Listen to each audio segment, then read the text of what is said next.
We're sitting here in the condo in Salem and getting pretty bored. We've also received both vaccination shots, and so we're feeling a little bit better about getting out. And we decided to continue our series of covering small or tiny parks here in the state of Oregon. This time we decided to head out to Oregon High Plains in the central Oregon, across the Cascades, and get ourselves to Dyer State Park. It's a very small park, under an acre. Happens to be a state park, also referred to as a state wayside since it's right next to a highway. And getting to it is about a 2-day task if you break up the travel. All right, so join along with us and let's go take a look at Dyer State Park.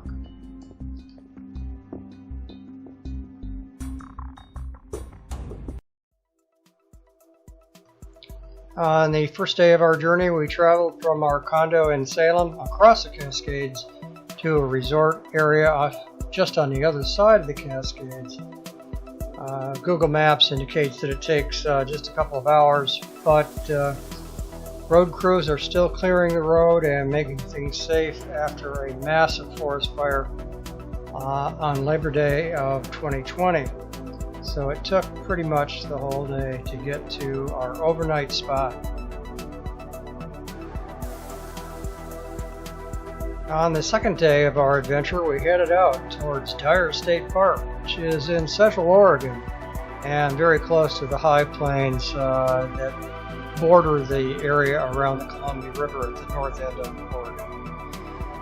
And it took us a goodly portion of the day to get there and then to get back.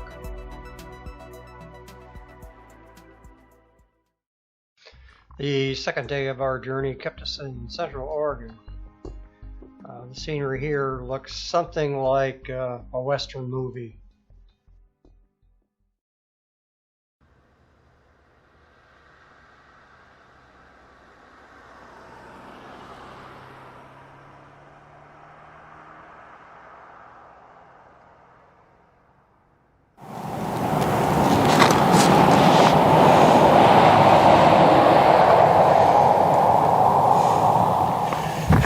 Good afternoon. After a half a day of travel, we finally made it to Dyer State Park. And this is one of Oregon's smallest state parks, less than an acre. And it's pretty remote. It's between the towns of Fossil, if you want to call Fossil a town, and Condon, which is actually about town size. Fossil, not so much. So we've made it here. The state park, it says here on the sign, has been here since 1930. I can only imagine what this road would have been like in 1930. And we're going to take a quick walk around the park. That should take all of about a minute or two. So welcome to Dyer State Park, one of Oregon's small, actually tiny, state parks.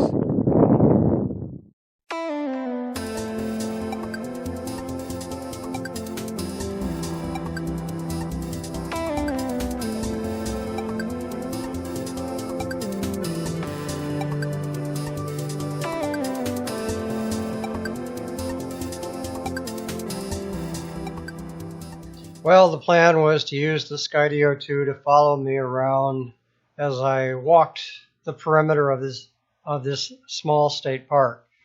Unfortunately, I once again ran into some difficulties with the Skydio 2 using the beacon.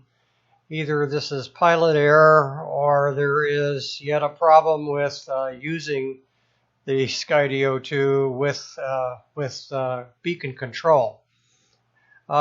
It was successful in avoiding objects like it's designed to do, but the gimbal was not positioned to capture the pilot holding the beacon, and that's what I thought the whole idea of the beacon was, is that the Skydio, gimbal and all, would follow whoever is holding the beacon.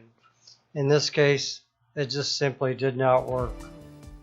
And that was our experience at getting to Dyer State Park.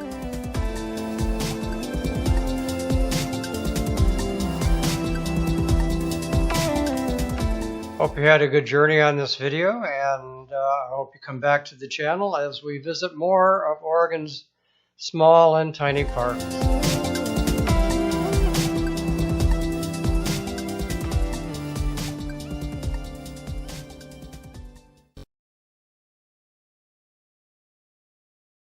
Ha ha ha.